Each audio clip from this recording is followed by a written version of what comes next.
Dave, John, Shane, Chad,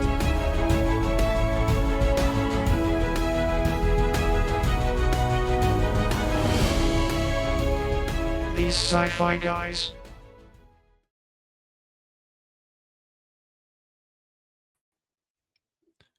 Well, you know what old Jack Burton says at a time like this? I'll tell you, when you're sitting behind the mic, headphones on, sipping flat energy drinks in a basement studio that smells like destiny, you better buckle up because things are about to get weirder quicker than Lopan at the DMV eye exam. This is the Pork Chop Express podcast coming to you live, loud, and totally unprepared, like a trucker wandering into an ancient Chinese wizard turf on his day off. Now, some of you out there might be saying, Jack, what are you talking about? Big Trouble in Little China again. Didn't you learn your lesson the first time? A dude shot lightning out of his fingertips. And then I say to them, sit tight, sweetheart. I got my knife. Wang's got the reflexes, and we've got opinions nobody asked for. So keep your arms, legs, and mystical artifacts inside the ride at all times. We're diving into the Kung Fu sorcerers, immortal ghost emperors, and most importantly, why a real hero is a truck driver with biceps, bravado, and absolutely no idea what's happening. This is Jack Burton, and you're listening to the Pork Chop Express. Let's get rolling. Best Anyway, intro ever. Best intro. I'll say that ever. warning Just was saying. not substantial for what I was expecting. I thought you meant like, oh, when we go back and watch it later, something at the beginning is going to be different. Not this full send CB announcement, which I'm down for. By the way, it was phenomenal.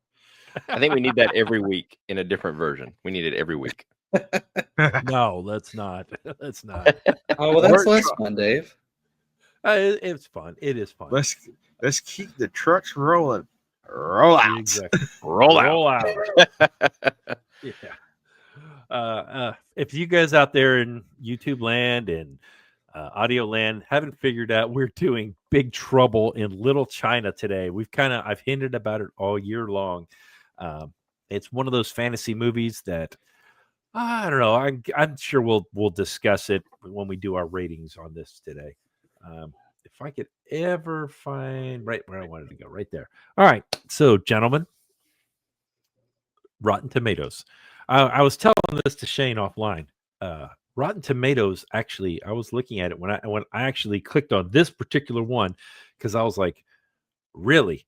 And it showed that 70 contributors, and some of them were actually last year even.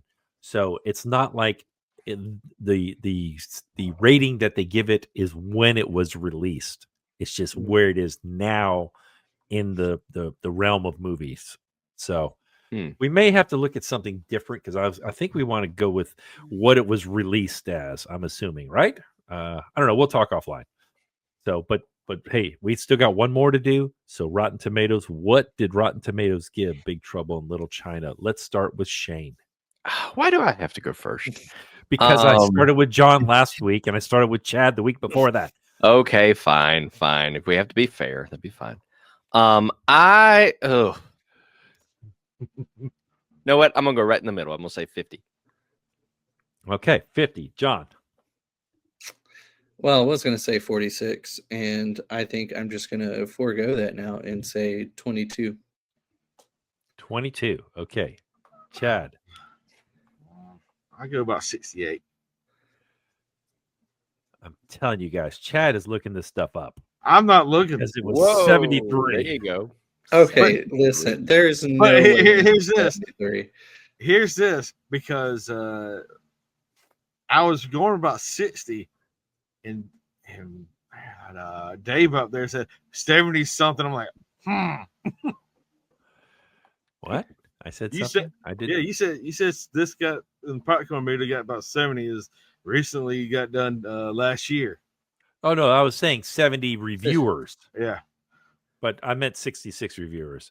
But yeah, if you actually click on that part that says 66 reviewers, Mm-hmm. it will, or reviews, it will, some of them were done in 2024. So that's why I'm like, I'm not so sure, especially when I went back and look at Siskel or Ebert, one of the two of them, that actually did it. And, they gave it like out of 5 stars, they gave it 2. So, Fair. That's fair. So yeah, so it depends. We'll figure something out. We'll figure some way to that maybe I can figure something out that you guys won't have access to, or so. I don't know. We'll see. So we're gonna start with some questions. I'm gonna go with the tough one right off the very bat. Great. Is Jack Burton actually the sidekick in his own movie? Oh, I don't think that's a tough one. When it started off, no, he's not a sidekick. But when he goes to fight Lopan and all them, I think he became the sidekick. Where, hey, I'm the useless person on this thing. I can only carry a gun and maybe fight. So yeah, but it was a good real play backing off to, hey, I don't know this very well. I don't know how to fight like that. I'm going to back off and be the supporting guy, not to try to be I'm going to come up and fell that way every time I go on that.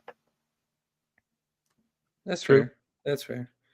I was gonna say I'd give him credit for still being main character, but he's definitely still he is the sidekick of the action.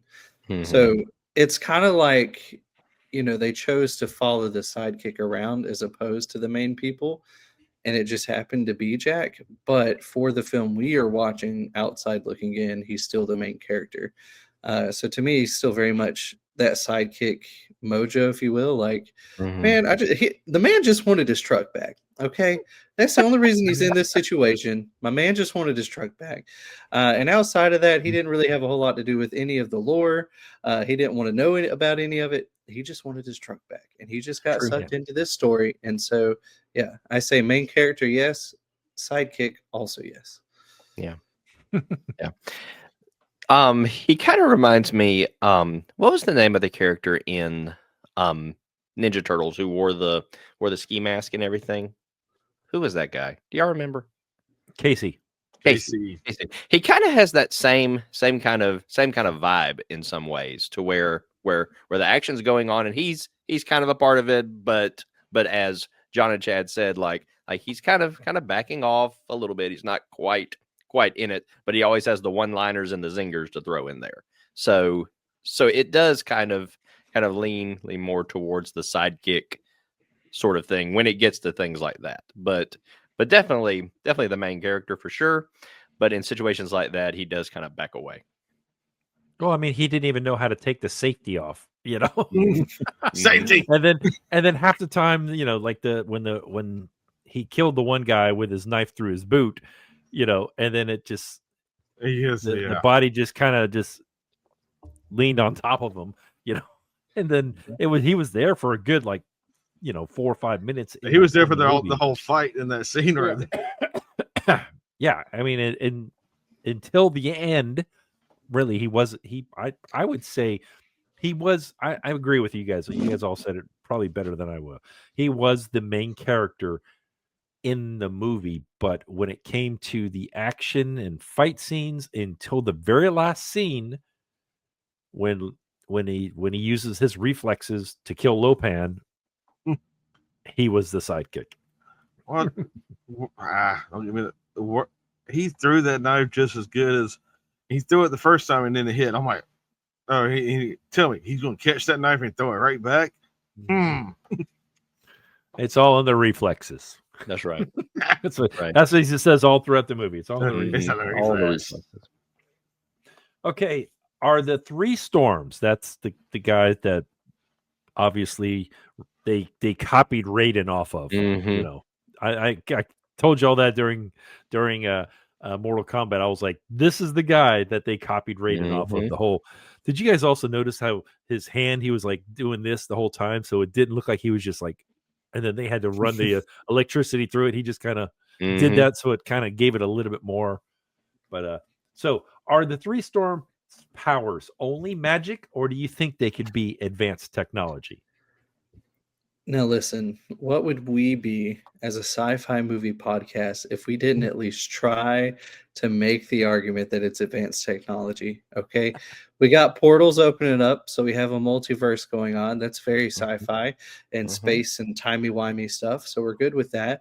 Electricity, especially in particular lightning, is very much just plasma. And what is plasma but super hot, again, electricity? So we just harness lightning. I mean, Tesla coils even now will do that. So if you just kind of shrink that down, you're good. You're solid. So, I mean, I think there's a case to be made here that they're really just aliens who came to conquer, one singular town, because it's only like, three of them. And so I definitely think it was advanced technology, and therefore this is actually sci-fi. I got you. So I see that, but I'm gonna go the other way. I think that this is more along the fantasy lines in some ways, and I think it is more on the magic side when it talks about that, especially when you're thinking about as Dave so well put it. I think you look at this character and you compare him to Mortal Kombat's Raiden. Well, Raiden was the god of thunder and lightning. It was a magical kind of thing. And this is kind of what this, right off the bat, this is what it kind of seemed like to me. And just the whole vibe of the movie to me seemed much more fantasy than sci-fi. So But I think Shane, it leans more that way.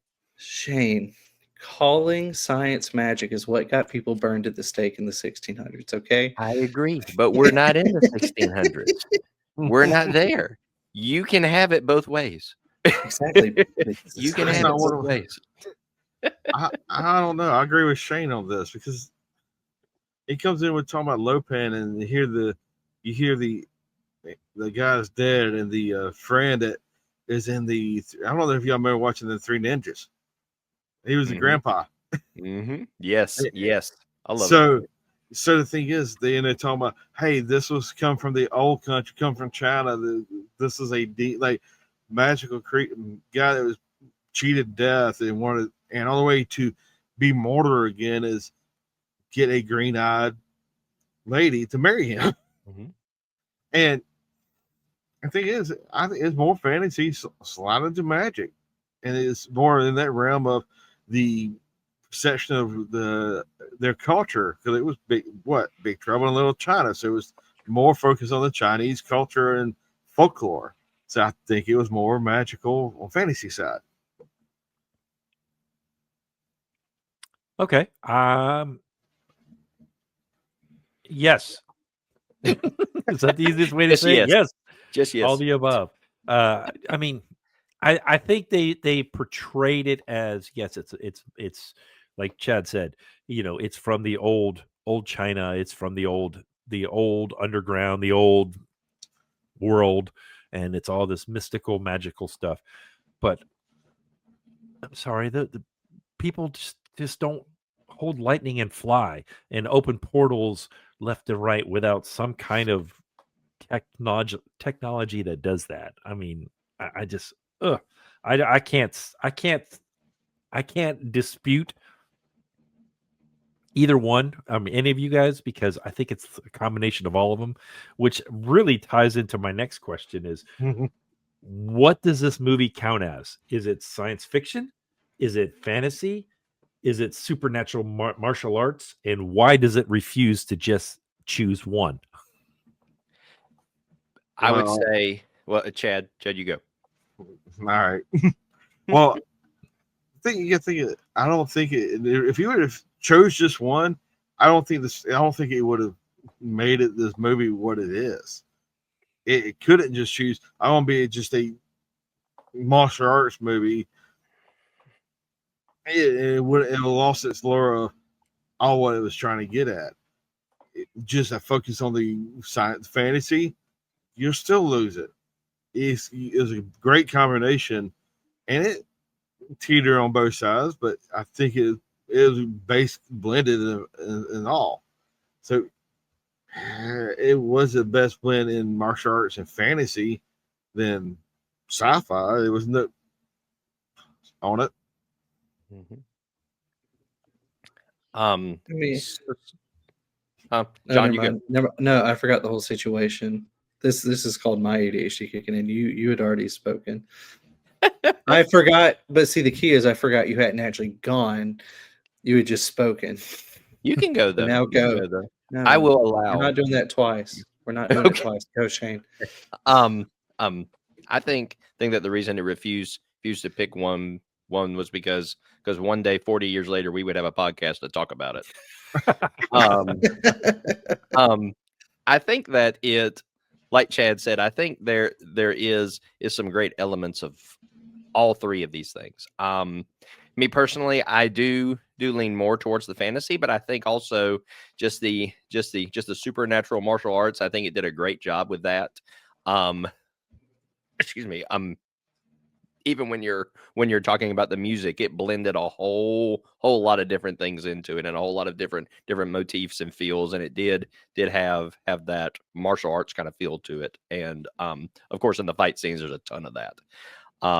But I think that the reason it refused to pick one, because I think it would have just pigeonholed it into one specific area. I think the fact that it did some science fiction, some fantasy, some of the martial arts, I think it captured a wider audience. And I'll be honest, if you're a director and you're a writer, why would you not do it that way?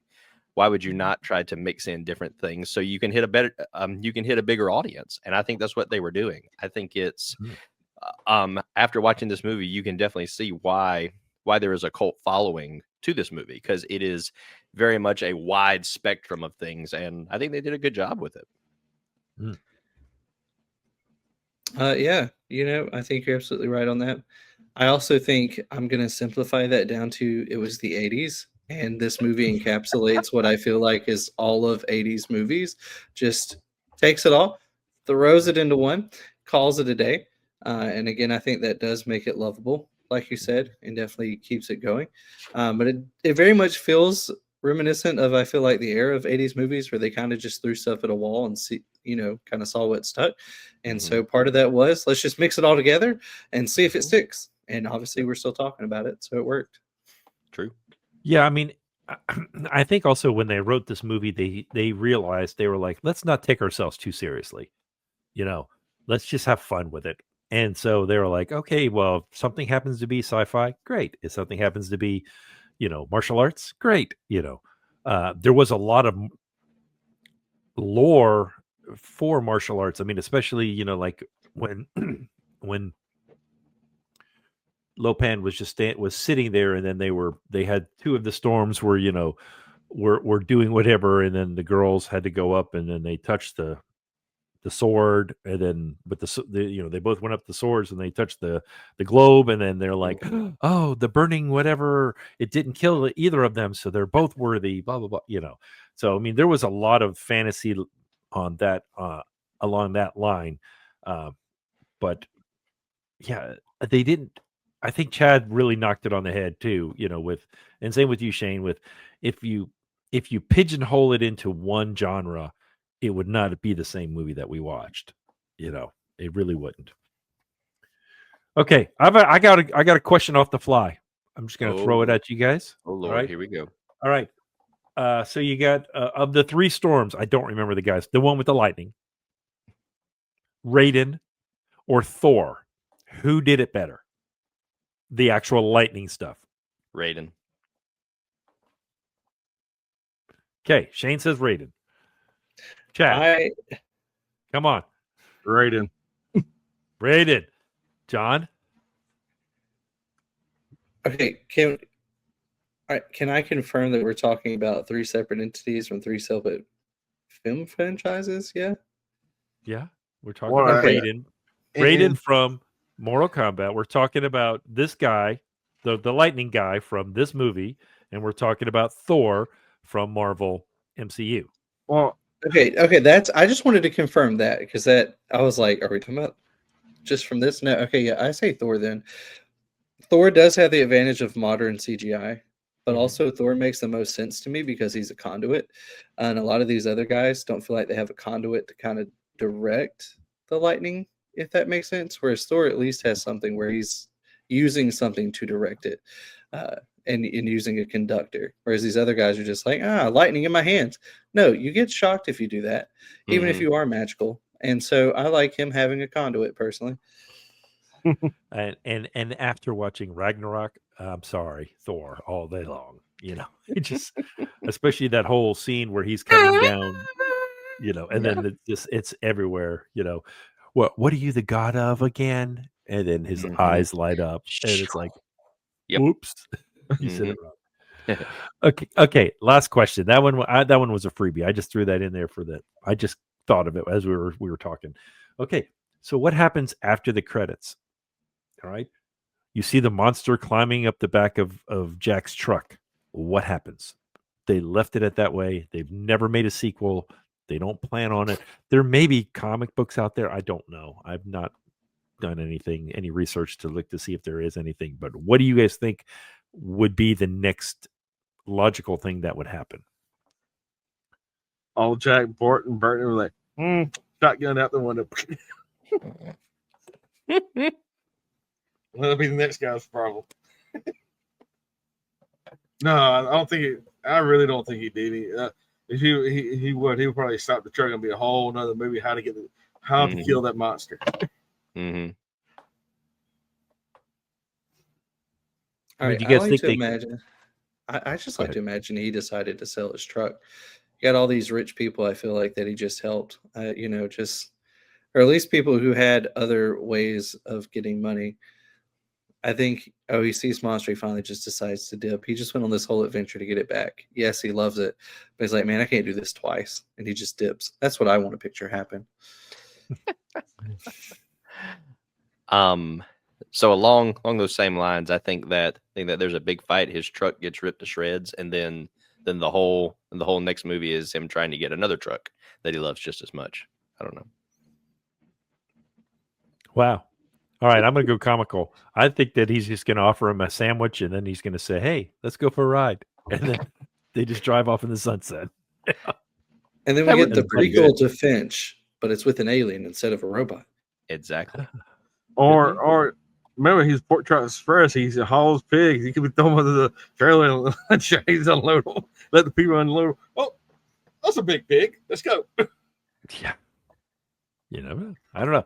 Just something to think about. I mean, they never did a sequel. They never planned on doing a sequel. I hope they. That's the problem with holiday. That's the problem with Hollywood right now is they want to either A, make sequels of movies that have been long past, or B, they want to reboot movies instead of coming up with original ideas. Please don't reboot. Reboot it. Don't reboot this.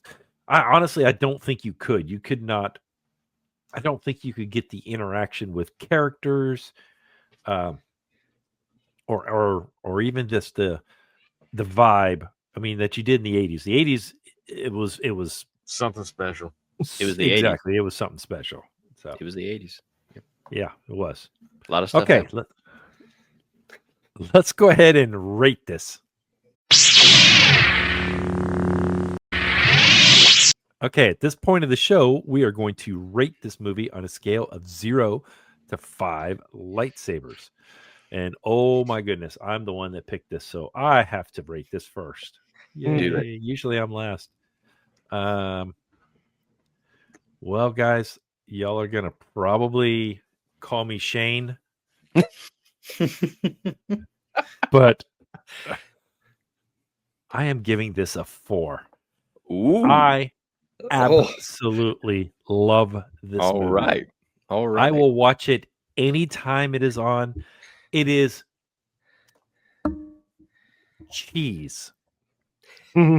Complete utter cheese. That's true. True. I love it. I think it is fantastic. I mean, is it an Academy Award? Absolutely not. Is it even a coherent movie? No. But it is so fun. It's so enjoyable to see Kurt Russell in a goofy role. Usually he's in somewhat of a stoic, serious type role. And this, he was just having a ball with it. That's why I rated a 4. Someone else. Who's next? Well, if you're Shane, Dave, then I guess I'm you in this one. Because this one, I'm not going to say I wasn't entertained, but I did find myself just like, I'll skip ahead a few seconds. I'll skip ahead a few seconds. And it wasn't a time crunch. Like I had time to just chill and watch it, but I don't know. It just wasn't my cup of tea. And again, I'm not denying it was entertaining, but for me, it's a 1. And that's just because I'm going to place it over, especially the one film. But it definitely doesn't go any higher than that for me. So it's just a solid 1. Okay. Chad. Go ahead. Shane, go. You already started, Shane. Okay. Well, since Dave is being me and John is being Dave, I'll be Chad on this one. So I think this most certainly was a cheesy movie. There's no doubt about that. But it was a fun story. It really was. It was very, very similar to Flash Gordon, which is why I think Dave loved it so much, because it was very, very similar to that. Very, very, very 80s, extremely 80s. But I will say the Jack Burton character, spot on. I thought it was a fantastic character in all ways. The only thing I thought this film was missing that I think that Flash Gordon did better on was the music. I mean, if Queen would have done the music for this one, I think it would have rated it much higher. So because it is so close to, since it is so close to Flash Gordon, I think I have to kind of keep it in the same, and I'm going to give it a 2.5. Now, you call me being me, giving it a 2.5. I seen this movie when I was a kid and loved it, and still watched it again and loved it. I agree with Dave. It's a very good cheese movie. It's not an A movie. It's a B movie, really. Kurt Russell was almost, I think he was just coming out in this. Really, he was young, Kurt Russell, and you loved that. And with that said, I gotta agree with Dave. It's a 4. It's not. It's just a movie. I was sitting there and watching it. Literally, my son came and sat there and watched. I didn't feel like, okay, there's nothing wrong. Like, no, he watched it and he enjoyed it. He wanted to watch it again. And that's coming from a very young generation that hasn't really seen much about this, and he wanted to watch it. And that's why I'm rating it as a 4. It's a good movie to get people into the sci-fi. If you don't want to get them in with Star Wars or Star Trek, let them watch this. It's a very close in between. It like goes in martial arts and fantasy and sci-fi and gets them in the genre. So yeah, it's a 4 for me. I'm calling the Men in Black, because I don't know what is overtaking those two on the left side of this screen, but something is wrong. John and I are together on this. John and I are together. Because for some reason the script is flipped tonight. Oh Lord, he's switching things up. Oh no. Well, you got to think. Twilight Zone. You got to remember, I grew up in the 80s, so you knew I was going to probably rate it high because I've talked it up a little bit this year. It's total cheese. It really is total cheese. And I'm not even claiming it's bad. It's just not my cup of tea. Well, this is the funny thing is, and look, I'm just looking back at all the ones we've done this year. All right, this is the most diverse of any movie. I mean, we've got John as 1, Chad and I at 4. Shane right in the middle, and we've had nothing. I mean, everything else we've all been fairly, within a point of each other. Yep. I think Arrival was our only one that was the biggest, where I was 2.5, John and Shane were 4s, and Chad was a 3.5. Looking at, I mean, all of ours, we're all kind of similar. I mean, within a half a point to 2 points of each. I mean, within a point of each other. And this one is pretty. We're out there, So, see, John, have you seen this movie before? No, not even close to having seen it before. Like, not even caught it as a kid while somebody else watched it. Same. See, that's the thing. I grew up with people that was born in the 70s and watched this, and even and it was just what I love with movies. It brings I you. mean, that's No, I get completely fair. You watch. I mean, just because it's '80s movie. Yeah, it's out. You knew it's going to be what it was. Mm-hmm. Well, I mean, if you look at the reviews, I'm looking on Rotten Tomatoes. The reviews, some of them give it a good tomato, and other ones give it a I don't know what that is, a splot. I guess they don't. It's a rotten tomato, Dave. It's a rotten tomato. Yeah, like this one. This is a brave attempt to fuse martial arts action with westernized adventure story. Sadly, it doesn't quite gel. Dive. So it's a very polarizing film. It is. I have the feeling that it's recycling of genres with B-series formula. It's hackneyed and with terribly boring and Kurt Russell fights and simply in bizarre alleys of Chinatown. And then other ones are like, hey, it rises to meet our elevation expectations, fast, chaotic, and inventive, and yet another Carpenter film that really deserves more than it got from the audiences at the time. Yeah, that's right. But I forgot it was made by John Carpenter, and you saw the style. I mean, even you watched what John Carpenter or the Vampire, right? Or which one he did? No, see, he did the Vampire series, and it was good. What, Halloween? No, yeah, Halloween was good, but he did a vampire like John Carpenter. He did They Live, Someone's Watching Me, Assault on Precinct 13, Escape from New York, another Kurt Russell, The Thing, Starman, The Fog, Halloween. He did Halloween. Dark Star. Yeah. So, yeah, it's not for everybody. Yeah, it's not for everybody. So, John, that's I like when we don't all agree on the same ratings too, because it does show that, hey, we're all different. I mean, I'm 20 years older than most, or 10 to 20 years older than some of you guys. So, my taste should be a little different than y'all's, That's true. That's fair. So, yeah. So, okay. Well, that's it for this show. It is kind of a short show because didn't want a lot of questions. We're going to be doing a whole lot of new stuff next year. We've got one more show this year. Just one more. And yeah, it's going to be interesting. We're gonna talk about all kinds of stuff down our next one. You'll just have to tune in to see what stuff we're going to talk about, because I don't want to tell you guys everything. So anyway, hey, if you'll notice, both Shane and I have got our merch on.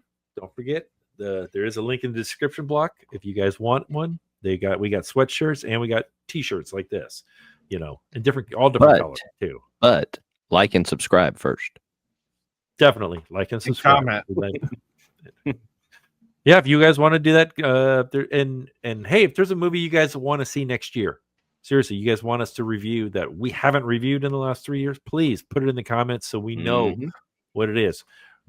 We're just going off of what we know, so, and what movies we've seen. So we all have. You can tell by watching this show, we don't mind watching stuff that we don't care about sometimes. I say we'll watch anything. We'll watch it. At least watch it once. Yeah, at least watch it once. That's right. Iron Sky kind of proved that. So yeah. Anyway, everyone, until next time. Crash and burn. These Sci-Fi Guys is an independent broadcast and is not affiliated with this movie or TV series. We would love to hear from you. Please contact us by leaving a comment below or by emailing us thesciFiGuys@gmail.com. Like, subscribe, or share this podcast with someone else who enjoys science fiction.